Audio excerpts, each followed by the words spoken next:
मोदी की गारंटी 2024। ये नाम है भारतीय जनता पार्टी के साल 2024 के आम चुनावों के घोषणा पत्र या अंग्रेजी में मैनिफेस्टो का। इसको देखते ही आपके जहन में जो बात सबसे पहले आनी चाहिए वो ये है कि इसके मुख पृष्ठ पे कवर पेज पर भगवे के अलावा अब कोई रंग नहीं बचा है। नरेंद्र मोदी की भाजपा ये चुनाव सीधे तौर पे धार्मिक ध्रुवीकरण पर ही लड़ रही है और घोषणा पत्र, माफ कीजिएगा, मोदी की गारंटी का पहला पन्ना इसका ऐलान है। इस बार हरा या नीला रंग छू तक नहीं गया है। आपको सबूत चाहिए और आपकी स्क्रीन पर 2014 और 2019 के मैनिफेस्टो का कवर पेज मैं दिखा रहा हूँ। इस बार का भी देख लीजिए एक बार फिर से। खैर, यहाँ से एक अंदाजा हुआ और वो सच निकला। पिछली बार के घोषणा पत्रों में किसी बहाने से या कल्याणकारी एहसान या तुष्टीकरण के बहाने से अल्पसंख्यक शब्द का जिक्र था। इस बार के पूरे घोषणा पत्र में इस शब्द का इस्तेमाल तक नहीं है। आपको क्या लगता है इसका क्या कारण है? 400 सीटें जीतने का दावा करने वाली पार्टी ऐसा क्यों कर रही है? क्योंकि वो डरी हुई है और अपने कट्टर वोटर को किसी भी कीमत पर रिटेन करना चाहती है, नाराज नहीं करना चाहती है, धार्मिक कार्ड पर बैंक कर रही है और किसी भी तरह सत्ता पा लेना चाहती है। इसका सबूत ये है कि प्रधानमंत्री नरेंद्र मोदी के चुनावी भाषण, जिनमें वो अपने किसी काम का जिक्र ही नहीं कर रहे हैं, हालांकि घोषणा पत्र में ढेर सारे कामों का जिक्र है, बल्कि मोदी सिर्फ सांप्रदायिक भावनाओं को भुनाने की घटिया और लचर कोशिश करते दिखाई दे रहे हैं। जाहिर है कि अगर बहुमत का आंकड़ा सिर्फ बहुमत का आंकड़ा भर रह गया तो भी नरेंद्र मोदी का सारा ऑरा, सारा पारा यानी कि आभामंडल हमेशा के लिए समाप्त हो जाएगा। खैर, आगे बढ़ते हैं और मैनिफेस्टो, माफ कीजिएगा, गारंटी की बात करते हैं। थोड़ी चीर फाड़ कर लेते हैं। तो नरेंद्र मोदी के भाषणों की ही तरह ये घोषणा पत्र भी झूठ, चालाकी, मैनिपुलेशन और ढोंग का पुलिंदा है। होता भी क्यों नहीं, इसका नाम ही मोदी की गारंटी है और मोदी की गारंटी सिर्फ एक बात की है, वो है झूठ। इसकी शुरुआत में ही प्रधानमंत्री नरेंद्र मोदी की एक चिट्ठी है, हर राष्ट्र के नाम संदेश की तरह आत्ममुग्धता और आत्ममहिमा मंडन से भरी हुई। चिट्ठी अपने स्वघोषित परिवार को संबोधित करते हुए शुरू होती है और सिर्फ मैं करती रह जाती है। इसलिए हम इस मैनिफेस्टो को भाजपा की नहीं, मोदी की तरफ से पढ़ेंगे, क्योंकि इस मैनिफेस्टो में सारी गारंटी मोदी की है, ना कि भाजपा की। तो इसकी कोई जिम्मेदारी भाजपा की नहीं बनती, सिर्फ मोदी की बनती है। इस चिट्ठी में मोदी एक जगह कहते हैं, पिछले 10 साल में हम फ्रेजाइल 5 अर्थव्यवस्था से टॉप 5 अर्थव्यवस्था बन चुके हैं। इसमें प्रधानमंत्री कहना चाह रहे हैं कि 2014 में भारत एक कमज़ोर अर्थव्यवस्था था, जबकि अब जो है वो टॉप 5 में आता है। ये एक सफ़ेद झूठ है। भारतीय अर्थव्यवस्था साल 2014 में भी दुनिया की टॉप 10 अर्थव्यवस्थाओं में थी, जबकि ये मुश्किलों से भरा दौर था। 2008 की ग्लोबल मंदी में भी भारतीय इकोनॉमी स्थिर बनी रही और भारत पर उस ग्लोबल मंदी का भी आंशिक ही असर हुआ। इसके अलावा ये दावा करते समय नरेंद्र मोदी पिछले 10 साल में बढ़ते गए आर्थिक अंतर, आर्थिक विषमता और अपनी सरकार के दौरान की बेरोजगारी दर को जानबूझ के छिपाकर कहीं ताले में बंद कराते हैं। जाहिर है कि भारतीय अर्थव्यवस्था 2014 के पहले भी फ्रेजाइल नहीं थी। हाँ, कोविड के बाद के दौर में यूरोपीय और जापानी अर्थव्यवस्था के गिरने का फायदा जरूर भारत को मिला है, पर उसमें भी बड़ा हिस्सा चीन मार ले गया है। ईज ऑफ डूइंग बिजनेस की ताज़ा लिस्ट है, उसमें भारत किस स्थान पे है, गूगल कर लीजिएगा। इसके आगे प्रधानमंत्री पिछले 10 सालों में 25 करोड़ लोगों को गरीबी से बाहर ले आने की बात करते हैं। अब इस बारे में तो आपको गरीब ही बता पाएंगे, क्योंकि आप महंगाई के अनुपात में गरीबी रेखा अगर बदलेंगे नहीं तो जाहिर है आप जितने चाहें गरीबों को कागज पे गरीबी रेखा के बाहर ला सकते हैं। ये अलग बात है कि आप इसके बावजूद इसी घोषणा पत्र में ये गारंटी भी देते हैं कि 5 किलो मुफ्त अनाज अभी 5 साल और 80 करोड़ परिवारों को मिलता रहेगा, यानी कि 25 करोड़ लोग गरीबी रेखा के ऊपर आ गए हैं, फिर भी 80 करोड़ परिवारों को मुफ्त राशन देना पड़ रहा है। खैर, 80 करोड़ परिवारों का आंकड़ा भी अजब है। एक परिवार में अगर 3 लोग भी हों तो ये देश की कुल आबादी से बहुत ज़्यादा हो जाता है।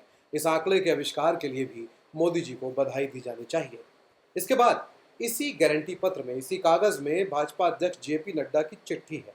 आपको जैसा लगता है, सही लगता है कि उनकी चिट्ठी पढ़ने की क्या ज़रूरत है, ये वो खुद भी मानते होंगे। इसलिए हमने वो नहीं पढ़ी, पर उसको निहारते हुए एक लाइन हमारी आंखों के सामने से गुजरी, राम मंदिर का निर्माण। और फिर हमने कुछ भी पढ़ने के बारे में नहीं सोचा। भाजपा भी चाहती है कि आप सिर्फ इसी एक लाइन को पढ़ें और इसी एक लाइन पर वोट दे दें। क्यों इतना दिमाग लगाते हैं आप जनता लोग? खैर, इसके नीचे देश के रक्षा मंत्री राजनाथ सिंह की चिट्ठी भी है। वो संकल्प पत्र समिति के अध्यक्ष भी हैं। राजनाथ सिंह की इस सरकार में यूटिलिटी इसी तरह की चीज़ों के लिए है। वो इस सरकार में मंत्री पद पर बैठे इकलौते थोड़ा सा बुद्धिजीवी दिखने टाइप व्यक्ति हैं, और उनका काम भी यही है कि ये सरकार सिर्फ कोई वानर सेना न दिखने लगे। हालांकि क्या ही राजनाथ सिंह कर सकते हैं जब सब कुछ मोदी की गारंटी हो। अधिक से अधिक सामाजिक न्याय के ढोंग की 2-4 लाइनें लिख दो तो हाँ वो है, पर बहुत ज़्यादा नहीं है। बहुत ज़्यादा न्याय की ज़रूरत भी नहीं है, जैसे बहुत ज़्यादा डेमोक्रेसी की ज़रूरत नहीं है। सीधे पहले वहीं चलते हैं, मोदी के दावों को सुन लेते हैं। इस गारंटी पत्र में मोदी कहते हैं कि उन्होंने राष्ट्रीय पिछड़ा आयोग को संवैधानिक दर्जा दिया। इसका सच ये है कि एनसीबीसी यानी कि राष्ट्रीय पिछड़ा वर्ग आयोग की स्थापना ही एक एक्ट के तहत हुई थी। कानून बनाया गया था 1993 में। ये अलग बात है कि मोदी सरकार ने पिछले आम चुनावों के ठीक पहले 2018 में एक संशोधन करके इसे संवैधानिक दर्जा दिया। यानी कि अव्वल तो 2014 में सरकार बनने के बाद भी 2018 तक का इंतजार क्यों किया? क्योंकि 2019 में चुनाव थे। तो इस पर पिछले चुनाव के पहले का मुद्दा इन चुनावों में भी आप भुना लेना चाहते हैं। खैर, इसके अलावा मोदी बताते हैं कि उनकी सरकार में 60% मंत्री ओबीसी, दलित और आदिवासी समुदायों से हैं। काश वो ये भी बता पाते कि इनमें से कितने मंत्रियों के पास बड़े मंत्रालय हैं, यानी कि रक्षा, गृह, वित्त, वाणिज्य, रेल, मानव संसाधन विकास, भूतल परिवहन वगैरह जैसे मंत्रालय। और ये मंत्री वाकई सामाजिक न्याय के साथी हैं या मनुस्मृति के विधान के। हाँ, एक सच है कि मोदी जी, आपका काम भी बहुजन वोटों के बिना नहीं चल सकता, भले ही आपकी पूरी राजनीति, आपकी पार्टी, आपके मात्र संगठन की पूरी विचारधारा ब्राह्मणवाद से उपजी हो। इसके अलावा आर्थिक रूप से कमजोर सवर्णों के लिए ईडब्ल्यूएस कोटे को भी गिना दिया गया है। इस पर किसी दिन पूरा एक वीडियो बनाकर बात की जाएगी कि ये किस तरह से एक अलग तरह का घोटाला, अन्याय और बेईमानी है। इसी सेक्शन में मोदी अपनी गारंटियों में अब तक की अपनी उपलब्धियों में छोटे व्यापारियों को लोन देने, विश्वकर्मा योजना, श्रमिक कल्याण वगैरह वगैरह की बात करते हैं। आपको ये सवाल पूछना होगा कि छोटे व्यापारियों का धंधा ठप करके हर सेक्टर में बड़े उद्योगपतियों की मोनोपोली स्थापित करते हुए ये कौन सा लोन दिया जा रहा है, और छोटा व्यापारी उस लोन को चुकाएगा कैसे? इसके आगे का झूठ थोड़ा रोमांटिक है, आपको अच्छा भी लगेगा। मोदी जी कहते हैं कि आतंकवाद पे उनकी जीरो टॉलरेंस की नीति के कारण 2014 के बाद देश के किसी भी शहर में कोई आतंकी हमला नहीं हुआ। वैसे प्रधानमंत्री मोदी को शायद इसलिए याद नहीं होगा क्योंकि वो बेयर ग्रिल्स के साथ एक शो की शूटिंग कर रहे थे कि 2019 में उसी दिन पुलवामा हुआ था, और तब उनकी ही सरकार को लगभग 5 साल हो चुके थे। खैर, पुलवामा का चुनावी इस्तेमाल हो गया, और ठीक आपकी यानी कि जनता की ही तरह चुनावी इस्तेमाल के बाद अब वो उनकी याददाश्त से बाहर हो चुका है। इसमें वो वामपंथी उग्रवाद शब्द का भी इस्तेमाल करते हैं और उस हिंसा में कमी आने की बात करते हैं। ये एक तथ्य हो सकता था, लेकिन इसमें बहुत चालाकी से वो पिछले 10 सालों का हवाला देते हुए माओवादी उग्रवाद को वामपंथी उग्रवाद कहते हुए न केवल हर वामपंथी को हिंसक या उग्रवादी बता देना चाहते हैं, बल्कि इस हिंसा में 52% की कमी की बात करते हैं, जबकि साल 2009 के बाद से वामपंथी उग्रवाद यानी कि माओवादी हिंसा में लगातार कमी हुई है, और 2009 के बाद से अब तक कुल 77% हिंसा कम हुई है। यानी कि इसमें केवल मोदी जी और उनकी सरकार का हाथ तो नहीं है, पिछली सरकारों की भूमिका भी मानी जानी चाहिए। खैर, इसके आगे इससे कहीं ज़्यादा रोमांटिक तथ्य आता है।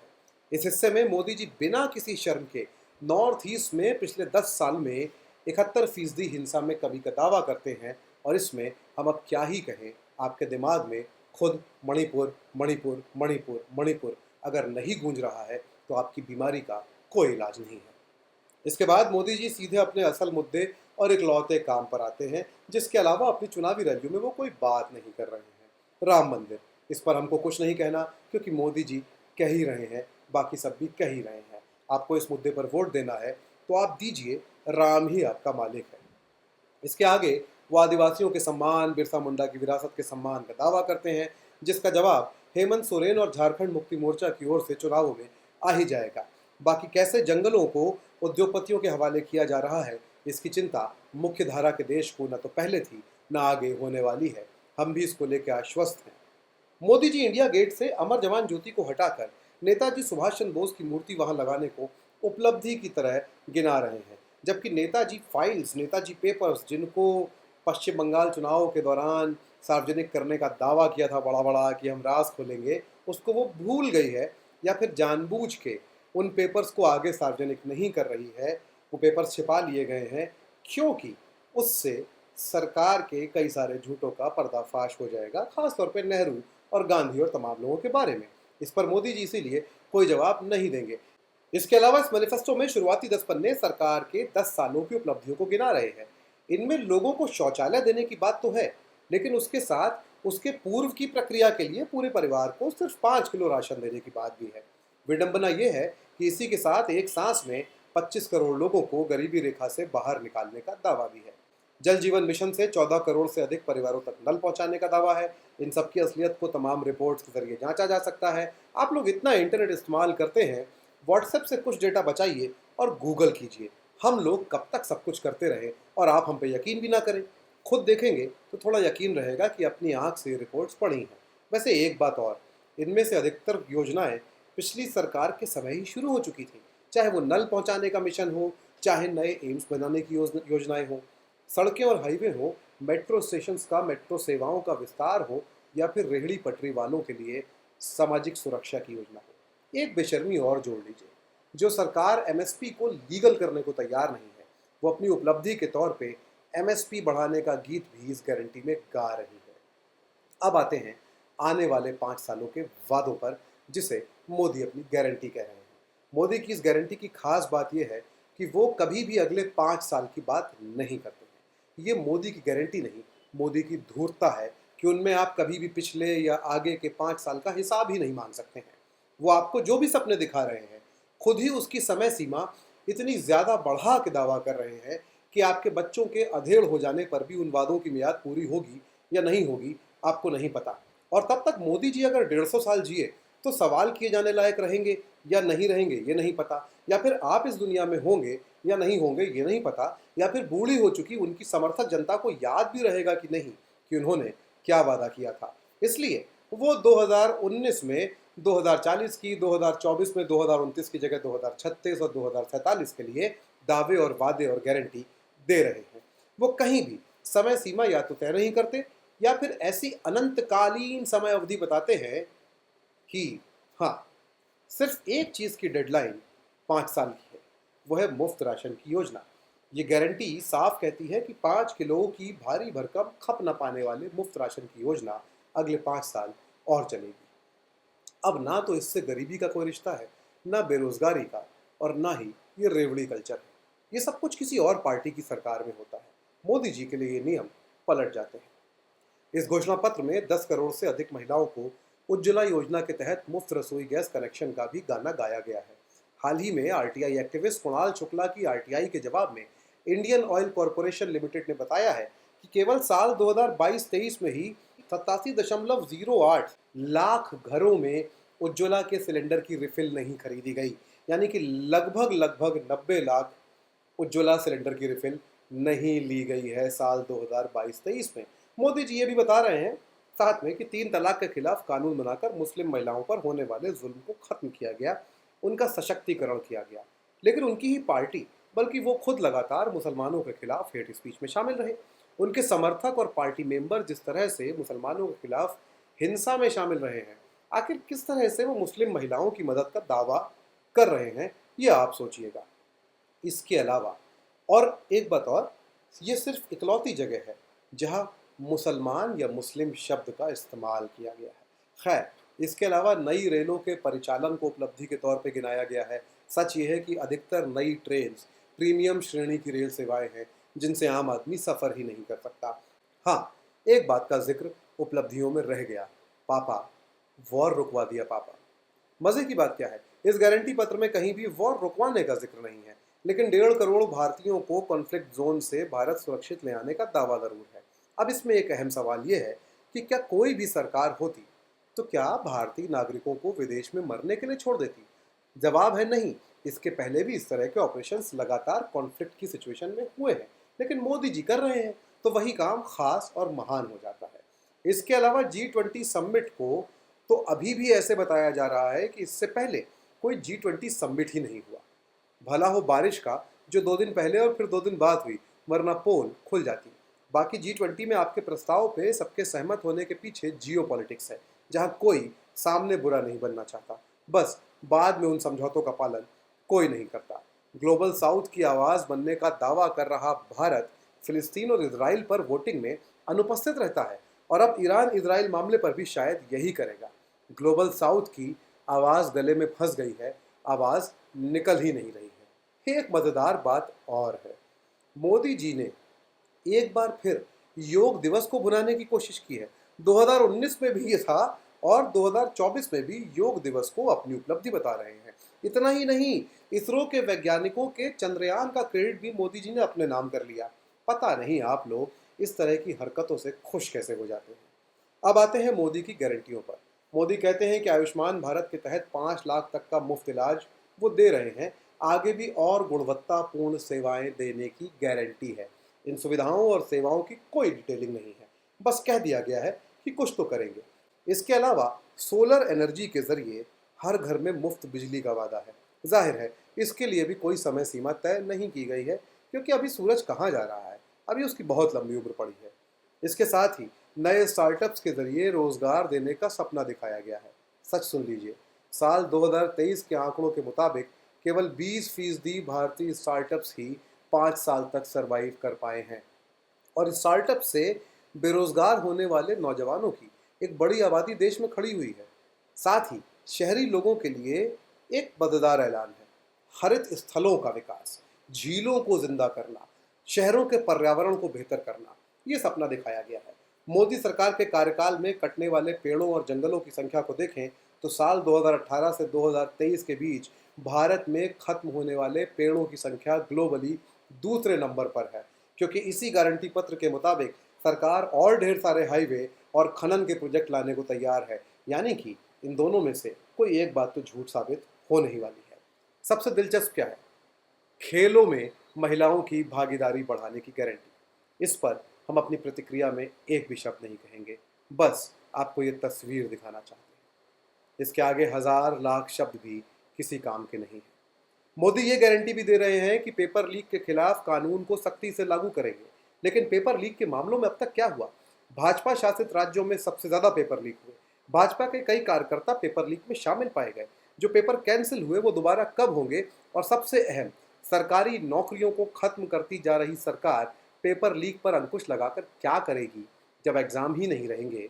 क्योंकि भाजपा का ये गारंटी पत्र सरकारी नौकरियों के बारे में बात तो करता है, पर खाली पड़े पदों की बात नहीं करता है। सिर्फ ये कह के आपको दिलासा देता है कि हम सरकारी भर्तियों का आयोजन करते रहे हैं, आगे भी समय से ऐसा होता रहेगा। जबकि ये दोनों ही बातें सिरे से झूठ हैं। ना तो सरकारी भर्तियां ठीक से हुई हैं और ना ही समय पर हुई हैं। खैर, इसके आगे फिर से वही स्टार्टअप्स के जरिए रोजगार बढ़ाने की बात, जो दूर के ढोल हैं अब तो सुहावने भी नहीं लगते। साथ ही मैन्युफैक्चरिंग, इंफ्रास्ट्रक्चर और पर्यटन के जरिए रोजगार देने का वादा है। इसके अलावा युवाओं में उद्यमिता को बढ़ावा देने की गारंटी है, जबकि ये नहीं बताया गया कि आखिर बढ़ती आर्थिक विषमता और महंगाई के साथ बेरोजगारी बढ़ते जाने वाले देश में उद्यमिता का सामान युवा बेचेंगे किसको? और आखिर पिछले 10 सालों में ये सब क्यों नहीं हो सका कि अब इसको गारंटी में जोड़ना पड़ रहा है? खैर, जवाब तो आपको पता ही होगा। इसके अलावा वरिष्ठ नागरिकों को आयुष्मान भारत में शामिल करने की बात कही गई है। ये सवाल तो कीजिए कि अब तक वो शामिल क्यों नहीं थे? राष्ट्रीय वरिष्ठ नागरिक पोर्टल जो है शुरू करने की बात है। इस बात को आप पूरा पढ़ेंगे गारंटी पत्र में तो ये पढ़ने में ही चुटकुले जैसी लगेगी। खैर, अगर आप पक्के भक्त हैं तो इस पर जयकारा लगा सकते हैं। हाँ, मोदी इसमें एक और गारंटी देते हैं, जहां बिना बोले भी वरिष्ठ नागरिकों का ध्रुवीकरण, पोलराइजेशन आसानी से किया जा सकता है। हज की सब्सिडी पर सवाल करने वाले लोग वरिष्ठ नागरिकों को तीर्थ यात्रा करवाने का वादा कर रहे हैं। दिलचस्प है ना? बुजुर्गों के लिए आय ना हो, पेंशन स्कीम खत्म कर दो, दवा इलाज मत दो, रेल की यात्रा में मिलने वाली छूट खत्म कर दो, लेकिन तीर्थ यात्रा की गारंटी दे दो। आप इन सब बातों पर कभी सोचते भी हैं कि नहीं? खैर, असल चुटकुला अभी तक नहीं आया था, वो अब आता है। मोदी गारंटी देते हैं कि किसानों के लिए वो लगातार वित्तीय सहायता देने को प्रतिबद्ध है। इसमें वो मासिक 500 रुपए यानी कि सालाना 6,000 रुपए देने को अपनी उपलब्धि बताते हैं, किसान सम्मान निधि, जो कि दरअसल शर्म की बात होनी चाहिए। साथ ही फसल बीमा योजना को मजबूत करने की बात करते हैं, जिससे जाहिर सी बात है उनके उनके कॉरपोरेट दोस्तों को फायदा होगा। और एमएसपी बढ़ाने की गारंटी है। आपको अभी भी हंसी आ रही है कि नहीं? मुझे तो आ रही है। इसके अलावा वही पुराना राग है, मिलेट्स, ऑर्गेनिक खेती वगैरह वगैरह। हाँ, अपने उद्योगपति दोस्तों को अप्रत्यक्ष लाभ पहुंचाने वाली स्टोरेज योजना का जिक्र करना मोदी नहीं भूले हैं। इसके अलावा ढेर सारी तकनीक, ढेर सारा विज्ञान, ढेर सारा विकास टाइप बातें हैं। लेकिन मोदी जी किसानों के आंदोलन की मांग सुनने को तैयार नहीं है। बस उनके लिए कांटे की बाढ़, आंसू गैस और कीले हैं। इसके अलावा एक पूरा चैप्टर अलग से है, जिसकी तस्वीर हम आपको दिखा रहे हैं। जाहिर है कि मोदी जी ने तेजस्वी यादव पे हमला करने से पहले अपने इस गारंटी पत्र का ड्राफ्ट नहीं पढ़ा होगा। हम उनसे कुछ पढ़ने वढ़ने की उम्मीद करते भी नहीं है। सो उनको ये नहीं दिखा होगा। आपको अपनी स्क्रीन पे दिख रहा होगा, मत्स्य पालक परिवारों, मछुआरों की समृद्धि की गारंटी। अब आप इसे मजाक माने या ना माने, ये सच में इसी गारंटी पत्र का हिस्सा है। इसके बाद श्रमिकों की गारंटी आती है। इसका पहला ही पॉइंट लाजवाब चुटकुला है। हम समय समय पर न्यूनतम वेतन की समीक्षा करेंगे। ये कैसी गारंटी है और कौन सी सरकार ये नहीं कहती है? और करना तो सबको चाहिए ही। मोदी सरकार बस ये बता दे कि भाजपा के सबसे लंबे समय से शासित जो राज्य हैं, जहां डबल इंजन है, उन सरकारों में न्यूनतम वेतन या मजदूरी क्या है और क्यों आखिर वो तमाम राज्यों से कम है। और अभी तक भाजपा शासित राज्यों में भाजपा सरकार द्वारा जोन और ग्रेड के मुताबिक न्यूनतम मासिक वेतन तय क्यों नहीं किया गया है। साथ ही इसी सेक्शन में ऑटो, टैक्सी, ट्रक ड्राइवर्स के लिए सामाजिक सुरक्षा की योजनाओं का वादा है। इन योजनाओं की कोई डिटेलिंग नहीं है कि क्या किया जाएगा, बस करेंगे ये कह दिया गया है। जबकि यही सरकार व्यावसायिक वाहन चालकों के खिलाफ एक ऐसा आपराधिक कानून लाई थी जो सिर्फ और सिर्फ काला कानून कहा जा सकता है। उसके खिलाफ हड़ताल भी हुई थी और सरकार को पीछे भी हटना पड़ा था।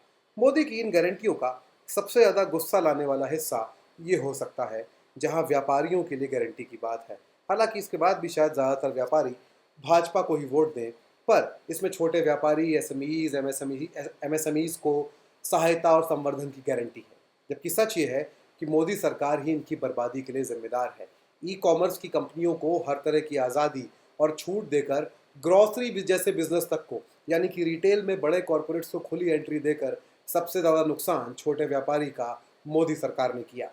इसके अलावा जीएसटी और नोटबंदी ने छोटे व्यापारी के अलावा एसएमईज को मार दिया। यही नहीं, सरकार की नीतियों और बड़े कॉरपोरेट्स को हर जगह एंट्री ने एमएसएमई को भी बड़ी कंपनियों का गुलाम बना दिया है। लेकिन गारंटी ऐसी कि आप पढ़ें तो बहुत चक्के रह जाएं।